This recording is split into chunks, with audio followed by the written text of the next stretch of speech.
mul on suur rõõm kuulutada täna avatuks Rohetiigri esimene sotsiaalne initsiatiiv toidu teemal. Organisatsioon Rohetiiger on ressursside väärtustamise ja koostöö eestkõneleja ja oma esimese kampaania fookusteemaks valisime just toidu. See on hästi oluline teema nii ressursside mõistes kui ka koostöö tegemise mõistes.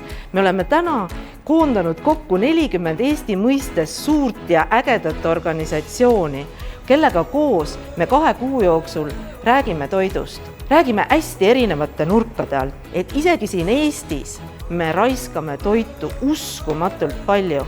Me oleme kokku arvutanud, et igal aastal jääb söömata toitu üle ja läheb prügikasti selline suur hunnik, nagu seda on 7 olümpiahotellitäit.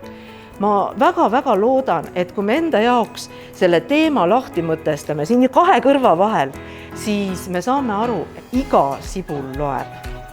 Kui sind huvitab see teema, sa tahad kaasa mõelda, panustada, oma nurga alt teemat avada, siis selle kohta informatsiooni leiab Rohetiigri koduleheküljelt, Facebooki leheküljelt ja märgusõna on Hoiame head toitu!